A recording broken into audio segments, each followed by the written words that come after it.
Welcome to Not Two Reads, an audio library of revolutionary texts.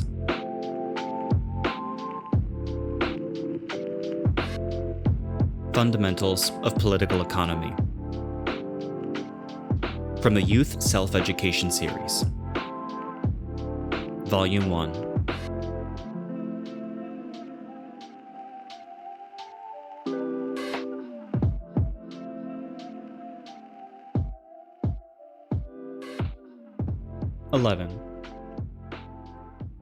Soviet revisionist social imperialism joins the ranks of world imperialism.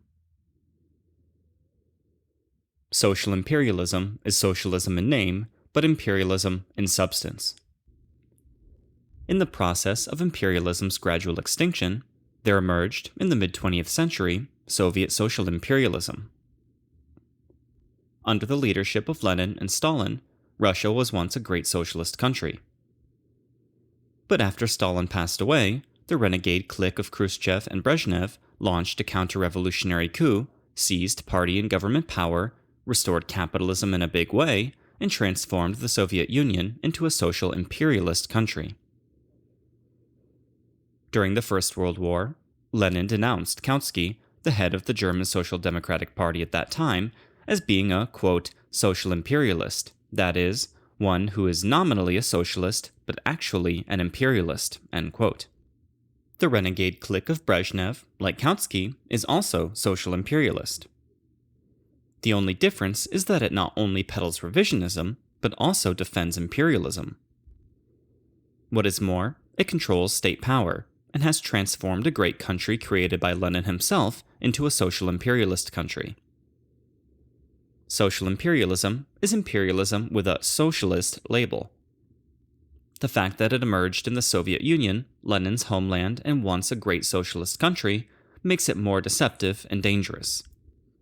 It is a very vicious imperialism indeed. State monopoly capitalism is the main economic basis of social imperialism.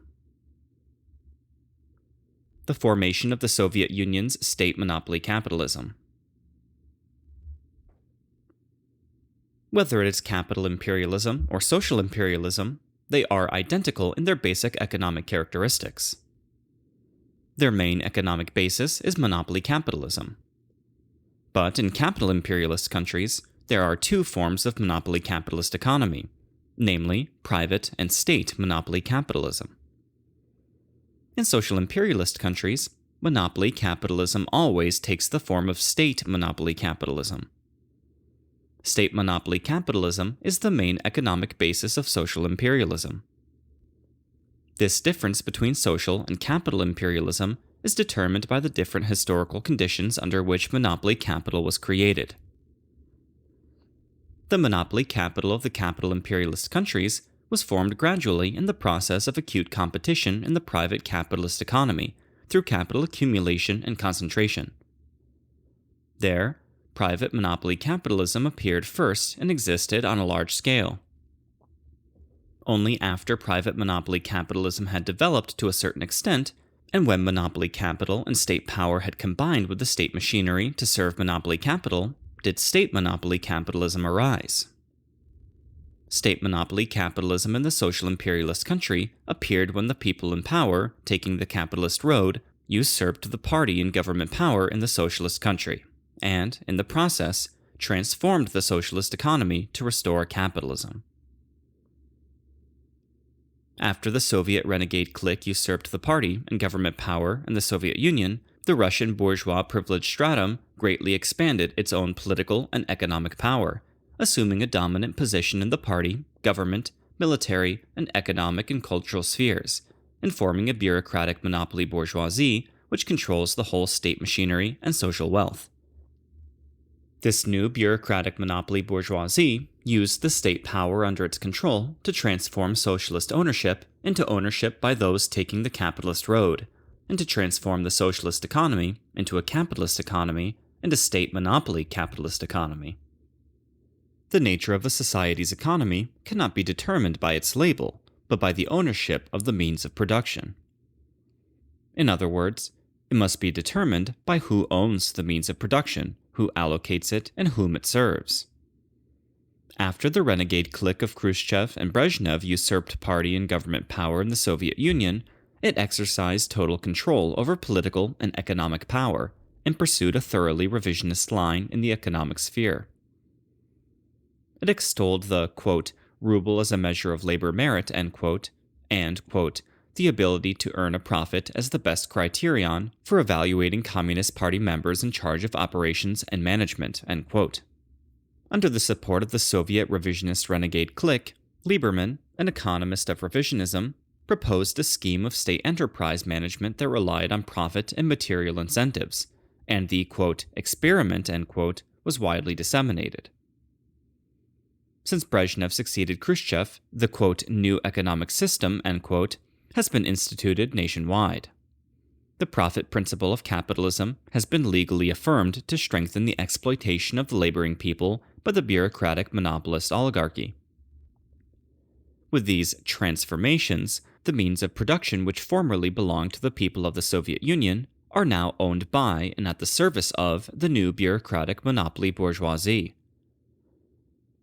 The worker and peasant of the Soviet Union have been deprived of their means of production and reduced once more to hired laborers. Although the Soviet Union may still carry the socialist label, the original socialist ownership system has, in fact, been transformed into an ownership system of the bureaucratic monopoly bourgeoisie. In socialist society, the state-operated economy based on socialist state ownership is a leading element in the national economy. Once the revisionist renegade clique usurps the leadership of the socialist economy, it is naturally transformed into a state monopoly capitalist economy. This is because the more productive forces the new bureaucratic monopoly bourgeoisie puts under state ownership, representing its interests, the more it can control the whole society's wealth in the name of the state. This way, it not only can continue using the state label to deceive the laboring people, but through state capitalism, can also tightly control the national economy. Therefore, the outstanding characteristic of the Soviet Union's capitalist economy is that state monopoly capitalism controls and commands everything. This situation is rare in the capital imperialist country.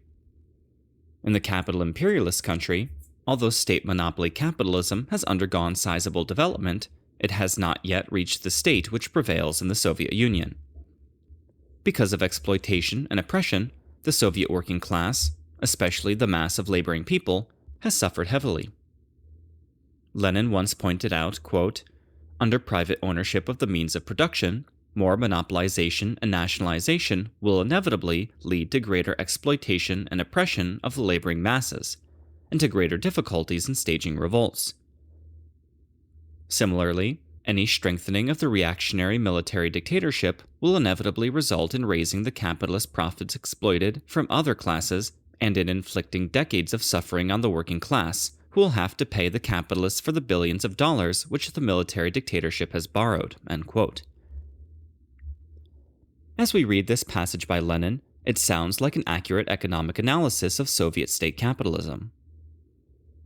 Nekrasov, a well-known Russian poet, denounced in grief and anger the black rule of the old Tsar, quote, in Russia, who can be happy or free, end quote.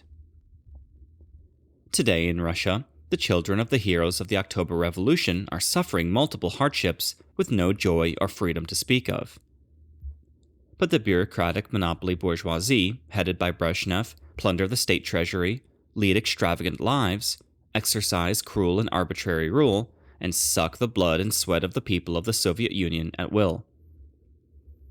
The bureaucratic monopoly bourgeoisie, headed by Brezhnev, is the class basis of imperialism and a personification of state capitalism.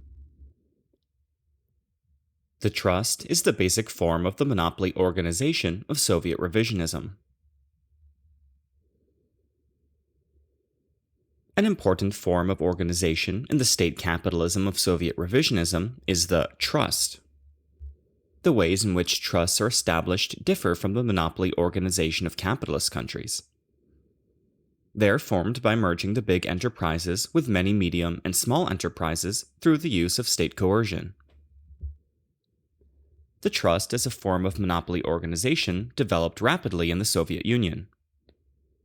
In 1961, there were only 2 such trusts. 10 years later, in June 1971, there were 1,400 such trusts with more than 14,000 enterprises and 7.7 million employees. Nearly 1/3 of the mining enterprises were trusts. At the 24th National Congress of the Soviet Union, Brezhnev exclaimed, quote, "The policy to establish trusts and merged enterprises must be carried out more resolutely. In the future, they should become the basic economic accounting unit in social production." End quote. Following the order of the Soviet revisionist leadership group, since 1971, the trust system has extended its sphere of dominance to include all the Soviet Union's manufacturing sectors. There are 3 basic types of Soviet revisionist trusts. First, the absorbed enterprises, quote, "lose their independence and status as legal persons," end quote. The trust becomes, quote, "the basic economic accounting unit of social production," end quote, and possesses all the rights over its subordinate enterprises. Second, some absorbed enterprises lose their legal independence, while others, quote, "maintain relative independence," end quote. Third, the absorbed enterprises are, quote, "still independent," end quote, but are administered by the trust. Of the above 3 types of trusts, Soviet revisionism emphasized the development of the first type. It was modeled after that of Western monopoly capitalist enterprises and used their, quote, "organization system chart," end quote. Soviet revisionism publicized the trust as, quote, "embodying a compressed and dormant future structure of Russian industries," end quote, and as being a type of, quote, "special Russian consortium," end quote. The trust not only engages in production, but also deals with the supply of raw materials and the distribution of products. The difference between the trust and the Western monopoly capitalist enterprise is that the alliance between the Russian trust and state power is much closer. It is not only a basic economic accounting unit, it also carries out part of the functions originally exercised by the General Control Bureau or even the Ministry of Control with respect to planning, production, supply, and distribution.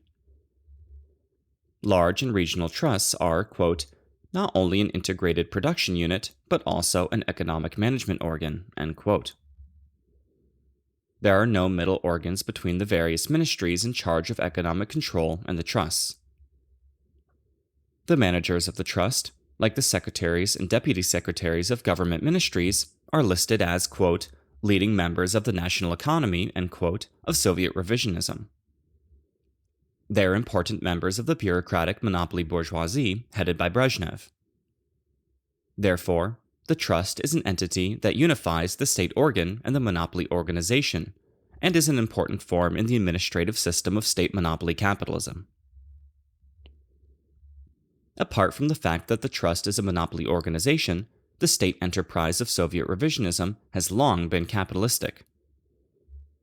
In the state enterprise of Soviet revisionism, the working masses have long been reduced from being the masters of the enterprise to slaves of the bureaucratic monopoly bourgeoisie. The leaders of the enterprise are the agents of the leadership group of Soviet revisionism. According to the codes of the Regulations of Socialist State Production Enterprises, the manager of the enterprise exercises the, quote, "power to recruit and dismiss personnel, and makes decisions regarding rewards and punishment for the enterprise's personnel," end quote.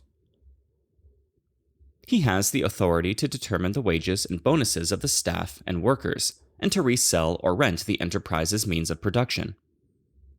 In sum, even without the trust, the manager and the plant director are already rulers possessing all the power in state enterprises, and the broad masses of workers are already slaves of the bureaucratic monopoly bourgeoisie.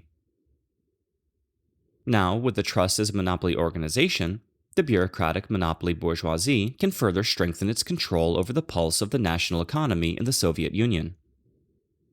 This new style big bourgeoisie, using the state enterprises and trusts it controls and availing itself of the name of the state, has used taxation and surrendered profits to unrestrainedly plunder the fruits of the Russian workers' labor, in order to support the extravagant lives of a few monopoly capitalists, suppress the Soviet people, launch aggression, and pursue its social imperialist policy.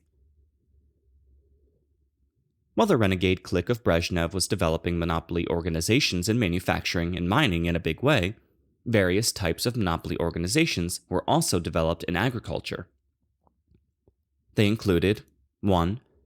The Agricultural Trust, which is a trust organization of specialized state farms, such as the poultry, livestock, and vegetable trusts. 2. The Agricultural Trust, which is an organization of several state farms or collective farms, or between state farms and collective farms. And 3. The Agricultural Industrial Complex, also called the Agricultural Industrial Joint Enterprise, which is a trust by which the agricultural enterprise directly operates processing plants for agricultural produce. Through these agricultural monopoly organizations, the bureaucratic monopoly bourgeoisie strengthened their control and plundered the broad Soviet countryside. The Shishkino experiment was the model of the oppressive system implemented by Soviet revisionist monopoly enterprise. The neo-monopoly capitalist bureaucrats, having put the national economy under their control and totally restored the capitalist hired labor system, stepped up their exploitation and oppression of the broad masses. Since 1967, the so-called Shishkino experiment has amply confirmed the restoration of capitalism in the Soviet Union. Shishkino was a chemical enterprise located near Moscow, which had more than 7,000 employees and produced chemical fertilizers and other chemical products. In August 1967, tailored to the demands of the Soviet revisionist bureaucratic monopoly bourgeoisie, the enterprise began a so-called, quote, economic experiment to strengthen the employees' concern for increasing production, raise labor productivity, and reduce the number of personnel, end quote. This experiment continuously increased the workers' labor intensity through the measures of concurrent jobs, combined categories of work, and expanded scopes of service, and achieved the goal of reducing personnel and raising labor intensity. At the same time, it was decided to freeze the enterprise's total wage fund for several years, and the wage fund thus saved by personnel retrenchment was left largely to the discretion of a handful of the privileged class in the enterprise.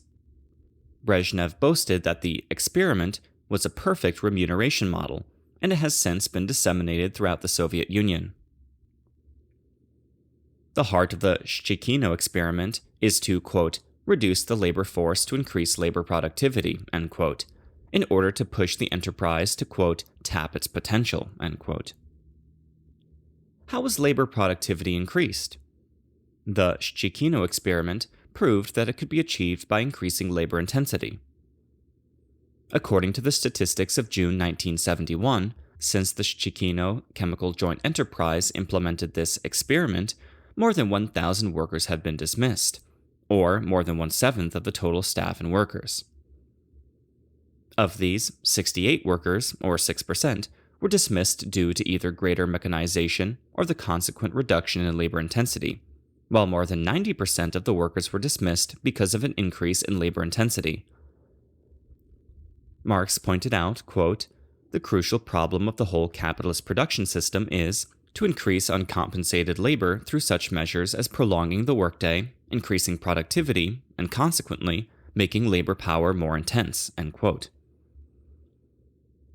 In the imperialist stage, the extraction of unpaid labor from the worker by monopoly capital was increased by 100 times. In capital imperialist countries, monopoly capital used so-called scientific management methods, such as the Taylor system, to force the worker to increase labor intensity by a big margin in order to increase the extraction of surplus value. The Shishkino experiment, promoted by the renegade clique of Soviet revisionism, was a carbon copy of the Taylor system, which was strongly denounced by Lenin as a, quote, blood and sweat-sucking system, end quote. Its intent was to force one Russian to do several workers' jobs and maliciously extract more surplus labor and surplus value from him. As of July 1971, the 121 enterprises which implemented the Shishkino experiment had already dismissed 65,000 people. At present, heavy unemployment has begun to emerge in the Soviet Union. This economic system of state monopoly capitalism of Soviet revisionism has already pushed the relationship between capital and hired labor to its limit. It has already met and will continue to encounter strong opposition from the Soviet working class and the broad masses of laboring people. Soviet revisionist New International Relations is another name for neocolonialism. Economic unification is a major measure of the neocolonialism launched by Soviet revisionism. To pursue high monopoly profits, monopoly capital, while increasing exploitation of the people at home, inevitably expands externally. Through capital export and by adopting colonial policies, it plunders and enslaves the people of other countries.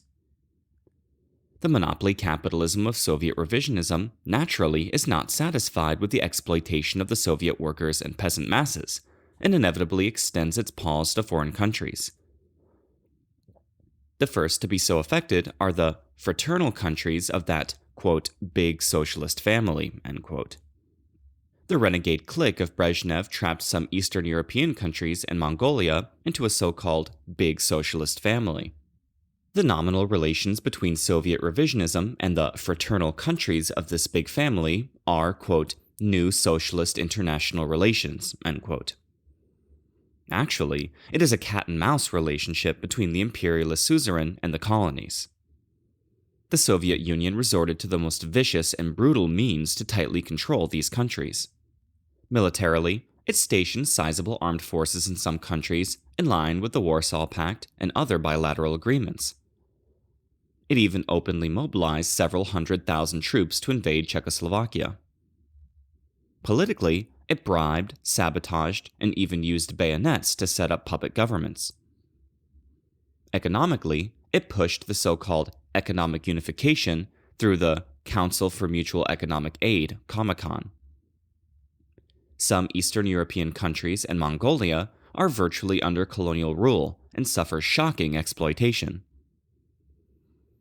The intent of the economic unification promoted by the social imperialism of Soviet revisionism is to dissolve the national economic systems of Comecon members, create a monolithic, lopsided colonial economy, and unify the territories, populations, and resources of these countries with the social imperialism of Soviet revisionism.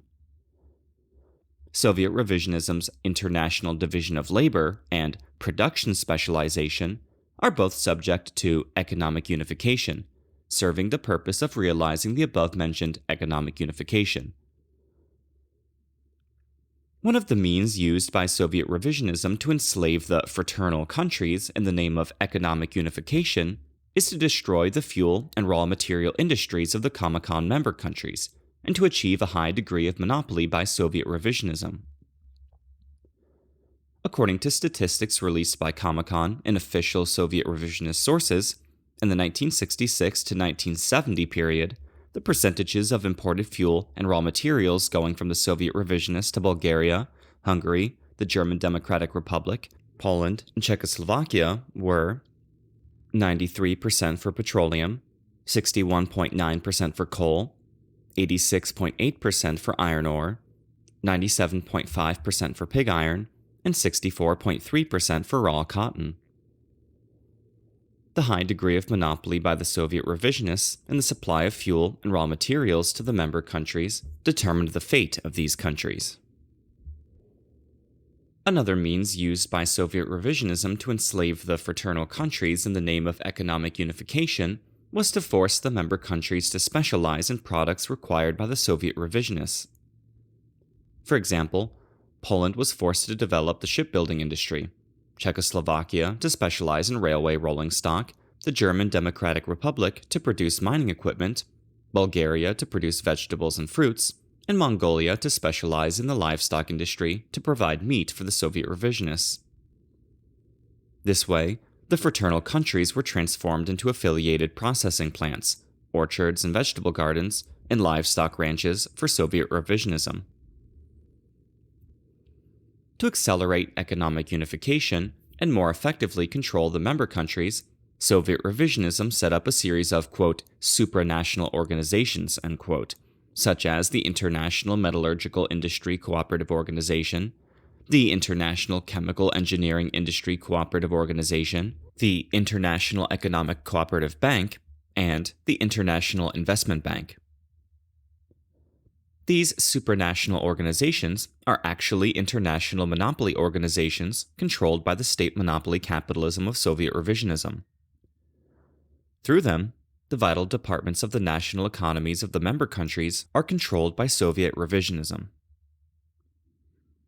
When Soviet revisionism had its hands at the throats of the fraternal countries, coercing them to lopsidedly develop their economies in conformity with Soviet needs, it could plunder them through trade using monopoly and colonial rules.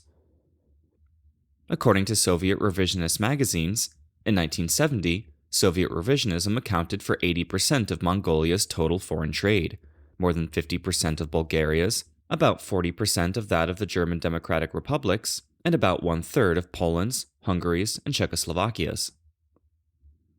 Taking advantage of its dominant position, Soviet revisionism has cruelly exploited these countries by trading with them on terms unfavorable to them. The Soviet Union traded Mongolia 1 bicycle for 4 horses, and 1 toy lamb for 1 live lamb. The Soviet import price for electric locomotives from Czechoslovakia was 2/5 lower than the import price of the same item from West Germany. But the export price of iron ore from the Soviet revisionists to Czechoslovakia was more than twice as high as that to West Germany. The atomic reactors sold by Soviet revisionism to some Eastern European countries were at a price 4 times higher than in the international market.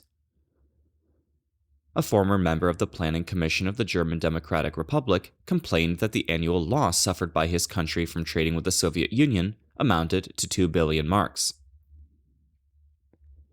Like capital imperialism, the social imperialism of Soviet revisionism exported capital to some Eastern European countries and Mongolia, calling it aid. Up to early 1971, Soviet revisionism exported capital totaling 2.15 billion rubles as long-term loans. Through capital export, not only were large sums of money extracted in the form of interest, but the direction of development in the recipient countries was also controlled. Moreover, availing themselves of this exporting, they dumped large quantities of unmarketable commodities and equipment at high prices to obtain high monopoly profits. While exporting capital, the Soviet revisionists, taking advantage of their predominant position in economic unification, and under the pretext of the increasing demands by member countries for Soviet exports of raw materials, compelled some countries to provide the funds and manpower for the construction of Soviet plants and the exploration of Soviet mines. They engaged in naked plundering. For example, in 1966, Czechoslovakia was forced to furnish 500 million rubles to the Soviet revisionists for the purpose of buying steel pipes and petroleum equipment to develop the Tyumen oil field. In 1968, Czechoslovakia was again forced to furnish large quantities of trucks and large caliber piping to construct a pipeline for Siberian natural gas. Soviet revisionism even drafted several tens of thousands of laborers from Bulgaria to do hard labor, thus directly exploiting their surplus labor. Lenin once denounced the old Tsar as, quote, treating his neighboring countries according to the principle of prerogative under serfdom, end quote. The conduct of Soviet revisionism towards its neighboring countries today is even worse than that of the old Tsar. The so-called international division of labor and production specialization in the service of Soviet revisionist economic unification is a division of labor between the suzerain and its colonies, like the one advocated by the old Japanese militarism under the slogan of Industrial Japan, Agricultural China. The big socialist family of Soviet revisionism is merely a different name for an imperialist sphere of influence like the New European Order of Hitler's Germany and Japanese militarism's East Asian Great Co-Prosperity Sphere. Carrying out a colonial expansion policy in Asia, Africa, and Latin America under the name of aid. Because Soviet revisionism has transformed into social imperialism, it must also be subject to the laws governing imperialism. It naturally is not satisfied with colonial rule within the big socialist family, but inevitably tries to monopolize more of the world's markets for its commodities, raw materials, and investment. Asia, Africa, and Latin America, with abundant resources and backward economies, have been the natural objects of Soviet revisionist colonial expansion. The renegade clique of Soviet revisionism says it offers aid to Asia, Africa, and Latin America. But in fact, under the guise of aid, it attempts in every way to bring some countries of these regions into its own sphere of influence, and to struggle with United States imperialism to win over the third countries. Soviet aid is a Trojan horse which breaks its way into the aid recipient countries on all sides, carrying harsh political and economic conditions. It consists mainly of military aid, namely the sale of outdated military hardware. By this means, it controls and interferes with the aid recipient countries militarily, politically, and economically. Soviet revisionism annually gives 1 billion rubles in aid to regions in Asia, Africa, and Latin America. 30% as economic aid and 70% as military aid. The key areas are the Middle East and the Persian Gulf area. Next in line is the South Asian subcontinent. Because the Middle East and the Persian Gulf areas possess immense strategic value and are rich in oil, Soviet revisionism tries very hard in many countries in these areas to establish naval and air bases, controlling the prospecting, extracting, refining, and transportation of oil, and monopolize the purchase of oil through Soviet aid. The South Asian subcontinent possesses not only important strategic value, but also abundant natural and human resources. Soviet revisionism has plundered the resources of these areas and interfered with their politics through exports of military hardware and capital at unfavorable terms of trade, while waiting for favorable opportunities to establish military bases. In the South Asian subcontinent, India has received the largest share of Soviet aid. Her economic pulse has been in the hands of Soviet revisionism. As of the end of 1970, percentages of Indian industrial production coming from enterprises receiving Soviet aid were as follows: 30% of its steel output, 60% of its oil refining capacity, 85% of its heavy machines, 20% of its electricity output, 30% of its oil products, and 60% of its electricity generating equipment. In the aid-assisted projects, engineering designs were monopolized and totally controlled during the construction phase by Soviet revisionism. Even in operation, it was still impossible for India to be independent of the control of Soviet revisionism. For the maintenance of equipment and the supply of parts and important materials, it had to rely on the Soviet revisionists. In addition, Soviet revisionism further controlled India's production by demanding that Soviet aid be repaid in kind. Some of India's leather shoe factories, garment factories, dye factories, leather factories, and light bulb factories were set up to meet the Soviet Union's demand.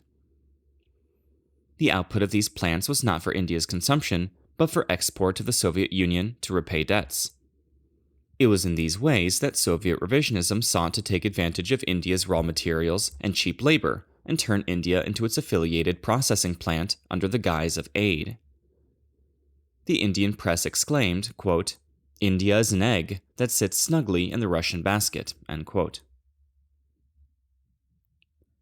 The renegade clique of Soviet revisionism boasts that only by relying on Soviet aid and entering into international division of labor, quote, can the developing countries smoothly attain real political and economic independence and be capable of resisting imperialist power, end quote.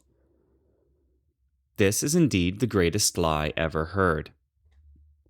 Even Soviet revisionism had to admit that the division of labor between her and the developing countries was, quote, strongly affected by the pre-existing division of labor, end quote.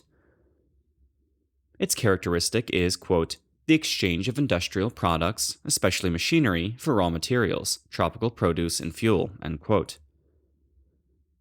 Over 95% of the Soviet revisionists' imports of rubber and 92% of their imports of cotton come from Asia, Africa, and Latin America.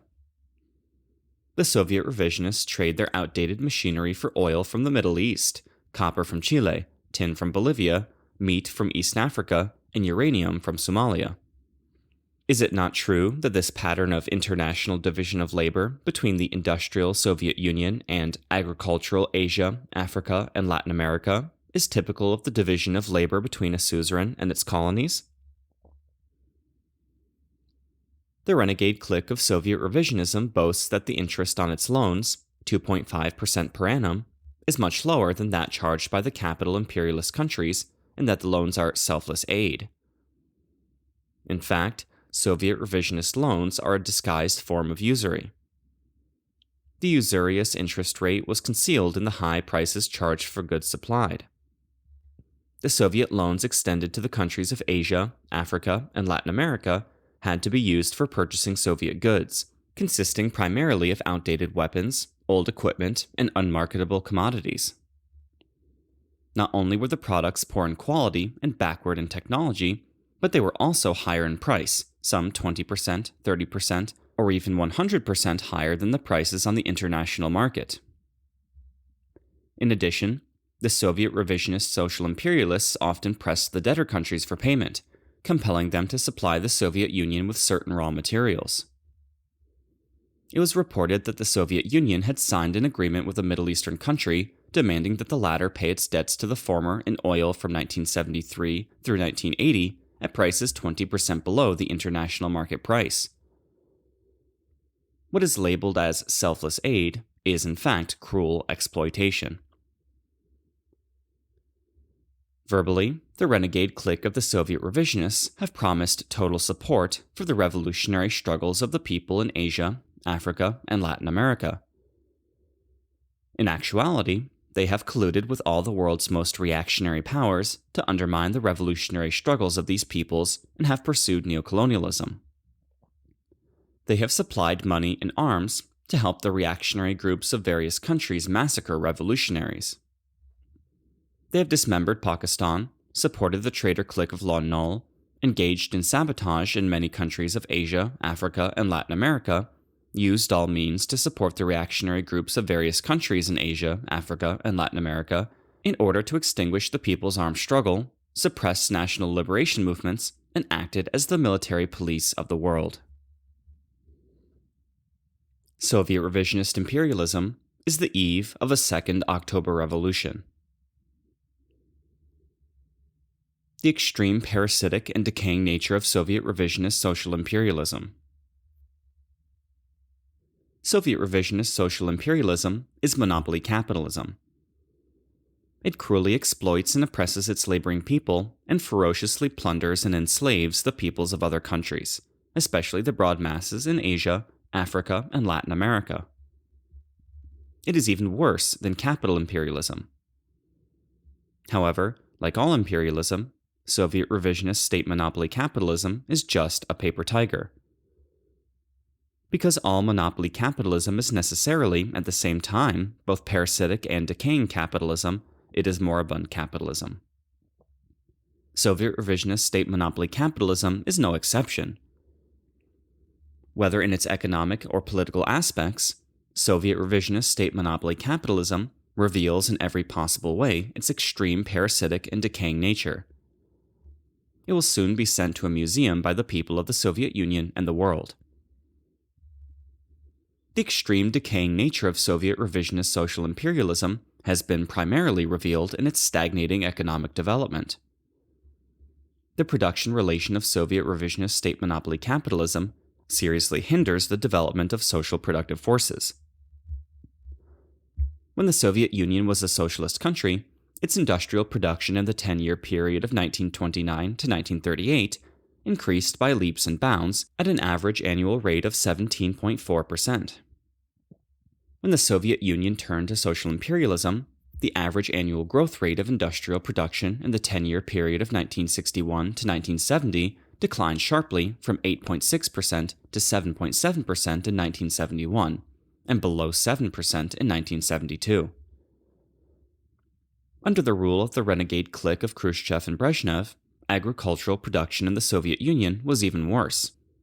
Serious agricultural crises erupted many times, and large quantities of food had to be imported from the United States, Canada, and Australia. Owing to industrial recession, declining agricultural output, dwindling livestock, and inflation, severe shortages of commodities and tight market supplies were reported. The livelihood of the laboring people was impoverished. The extreme decaying nature of social imperialism has also been revealed in its frantic efforts at military expansion and war preparations. To pursue external aggression and expansion, the bureaucratic monopoly bourgeoisie represented by the Brezhnev renegade clique has inevitably followed the Hitler-type policy of, quote, more guns and less butter, end quote, to militarize the national economy. According to estimates, the military expenditures of the Soviet revisionists were 3 to 4 times higher than those admitted by official sources. The average annual military expenditure since the 1970s has reached $80 billion, or more than 30% of the state budget. To fight for naval supremacy, Soviet revisionism has greatly expanded its navy. Military expenditure on battleships has increased sharply year after year. According to estimates, the annual average expenditure in this area in the 1960s was $2 billion. In 1970, it was increased to $3 billion, or $0.9 billion more than the United States spent on battleships in the same year. When large quantities of social wealth are not used to expand production to improve people's livelihood, but instead to expand armaments, prepare for wars, and pursue external aggression and expansion, it constitutes the most pronounced manifestation of social imperialism's decaying nature. The extreme decaying nature of Soviet revisionist social imperialism has also been revealed in its total political reaction and serious deterioration of social life. Chairman Mao pointed out that, quote, the present Soviet Union is a dictatorship of the bourgeoisie, a dictatorship of the big bourgeoisie, a German fascist-style dictatorship, a Hitler-type dictatorship, end quote. Chairman Mao's analysis profoundly revealed the class nature and social origin of Soviet revisionist social imperialism, exposing its fascist nature and the lie of the Soviet revisionist renegade clique that the Soviet Union is, quote, a country for all the people, end quote. When the Soviet revisionist renegade clique came to power, it tried very hard to strengthen its fascist dictatorship organ. It not only used the most modern scientific and technological means to equip its police and intelligence agencies to strengthen its suppression of the people, but also widely stationed secret agents in factories, farms, organizations, and associations to keep the masses in line. Today's Soviet Union is under a reign of white terror. Whoever dares to show discontent and resist the Brezhnev clique is watched, tailed, interrogated, or sent to a mental asylum, concentration camp, or prison for the alleged crime of, quote, slandering the Soviet Union or sabotaging the social order, end quote. In addition to suppressing the people with naked violence, the renegade clique of Brezhnev has also used subtle measures to undermine the people by introducing the rotten culture, vulgar arts, and lifestyle from capital imperialist countries to poison the Soviet people. All the most ideologically backward, reactionary, and rotten things in the world have managed to find fertile soil in Soviet revisionist social imperialism. Another manifestation of the extreme parasitic and decaying nature of Soviet revisionist social imperialism has been the much higher income of the bureaucratic monopoly bourgeoisie, represented by the Brezhnev renegade clique, than that received by the ordinary workers and peasants. The difference in income of more than 10 times or even 100 times was obtained through high wages, high bonuses, and various types of personal subsidies. This class has also taken advantage of its special economic and political privileges to serve its own selfish interests, engaging in corruption and leading extravagant, parasitic lives. Closely related to this bureaucratic monopoly bourgeoisie is a revisionist intellectual aristocracy. This revisionist intellectual aristocracy serves the bureaucratic monopoly bourgeoisie in the ideological sphere and leads an equally sensual, parasitic life. Sholokhov, an author known for his writing on the terror of war and bourgeois pacifism, became a billionaire. He owned not only a private car, but also a private airplane. his bank deposits were so huge that even he himself lost track of them. In sum, a rotten atmosphere, characteristic of a decaying social system, has pervaded the economic, political, and cultural spheres of Soviet revisionist social imperialism. This social system, like the poisonous fungus growing on a pile of cow dung, is devoid of vitality. A new historical period of opposing United States imperialism and Soviet revisionism has already begun. The blood-stained oppression and exploitation of the laboring people at home, the cruel colonial rule over countries in the big socialist family, and the aggressive expansion in various parts of the world have inevitably intensified the various contradictions which Soviet revisionist social imperialism faces at home and abroad. Wherever there is oppression, there is resistance. The oppression and exploitation of the laboring people of the Soviet Union by the Soviet revisionist bureaucratic monopoly bourgeoisie inevitably meets the resistance of the Soviet laboring people. The opposition of the Soviet people to the bureaucratic monopoly bourgeoisie takes many varied forms.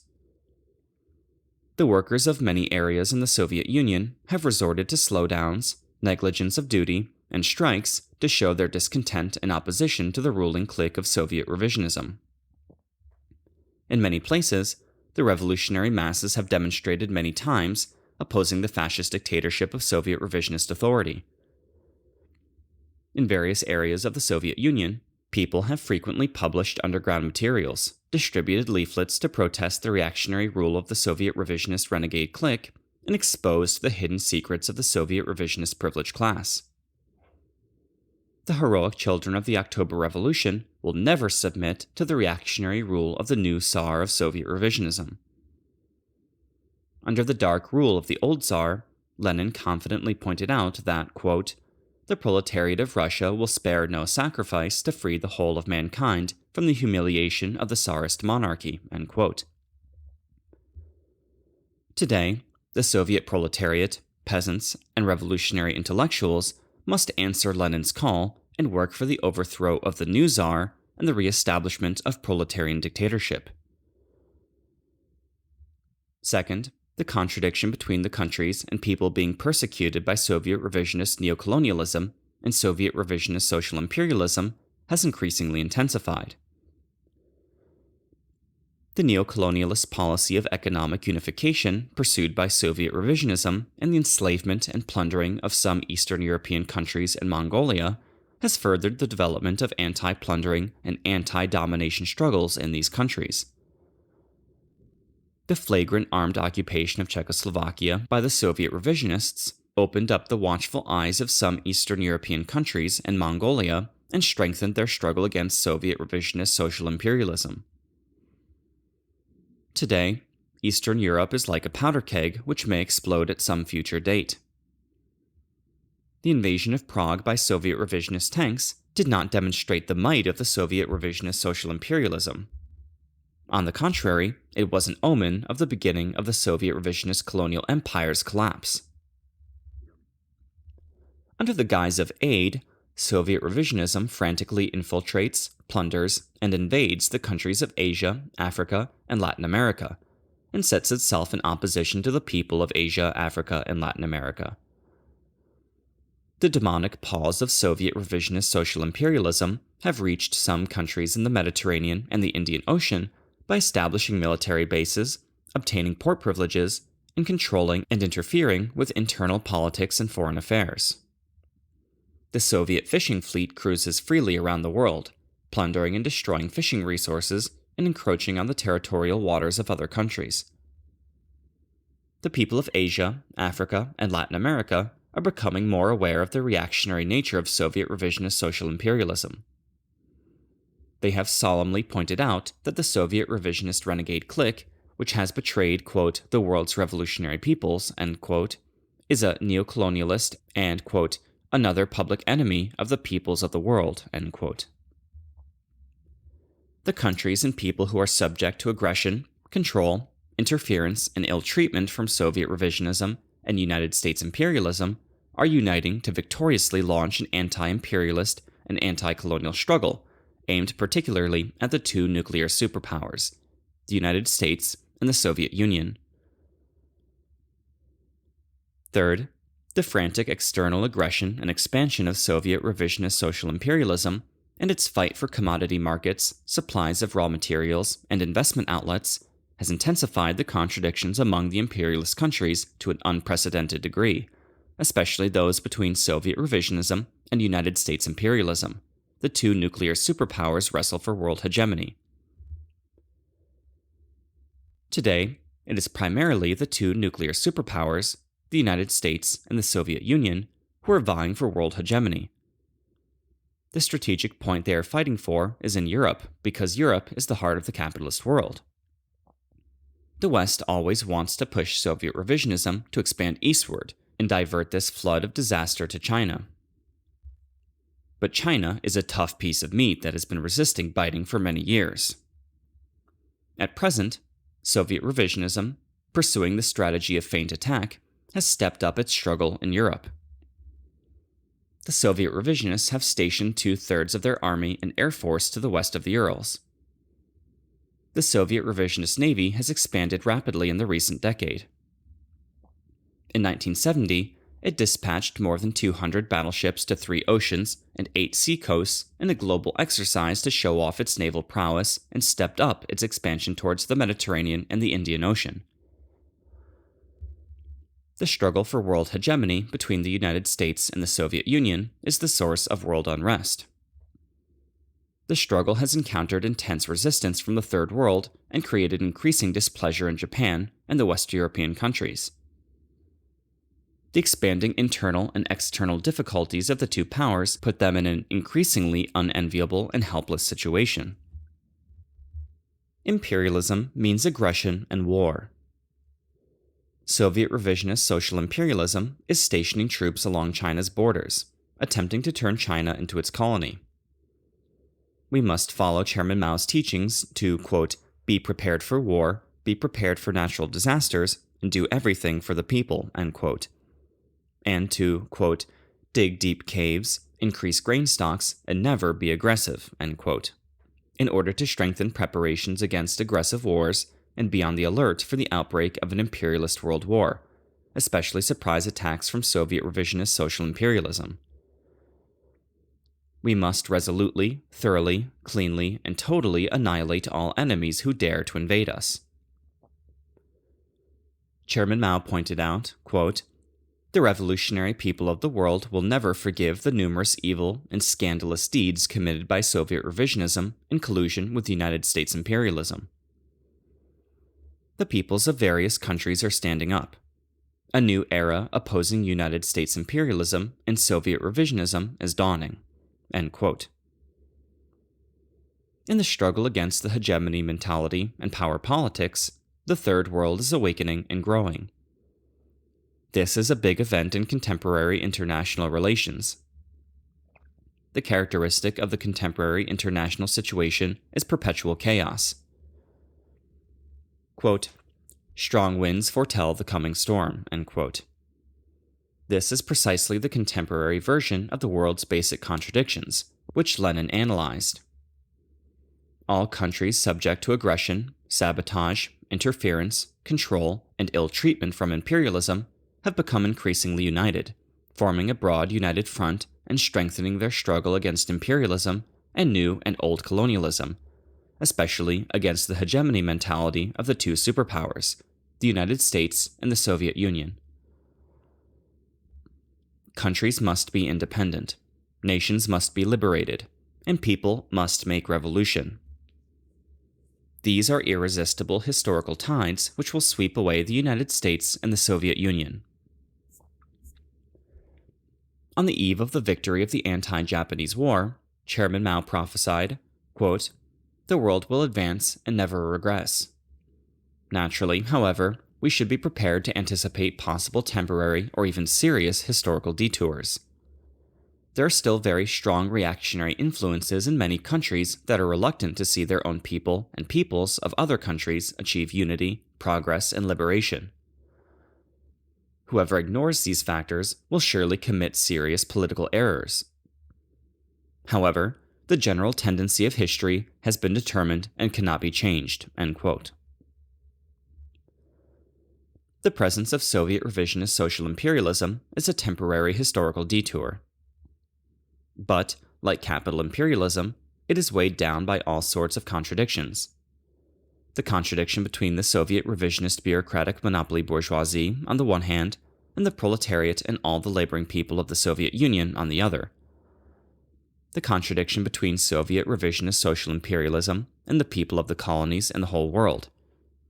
And the contradiction between Soviet revisionist social imperialism and capital imperialism, especially United States imperialism. All of these are becoming increasingly acute. Because of the existence and development of these contradictions, Soviet revisionist social imperialism will surely be discarded in the Museum of History by the people of the Soviet Union and the world. Lenin asserted, quote, "Imperialism is the eve of socialist revolution," end quote. Soviet revisionist social imperialism is the eve of a second socialist October Revolution. Chairman Mao pointed out, quote, "The Soviet Union is a socialist country, and the Communist Party of the Soviet Union was created by Lenin. Although the leadership of the party and government of the Soviet Union is now usurped by revisionists, I would advise our comrades to firmly believe that the broad Soviet people, party members and cadres, are good people and want revolution. Revisionist rule will not last long," end quote. Under the great banner of Leninism, and with the support of the people of the world, the Soviet people, who have a glorious revolutionary tradition, will eventually bury Soviet revisionist social capitalism. Their success will once again allow the brilliance of proletarian dictatorship, socialism, and Marxism-Leninism to shine over the land of the Soviet Union. Quote, "Let the ruling class tremble before the communist revolution. The proletarians have nothing to lose but their chains. They have a world to win. Working men of all countries, unite," end quote. Major study references. Lenin, On the Task of the Third International, Complete Works of Lenin, Volume 29. Chairman Mao, Talk with American correspondent Anna Louise Strong. Chairman Mao, A Congratulatory Telegram to the Fifth Congress of the Labour Party of Albania, October 25, 1966. Review problems. 1.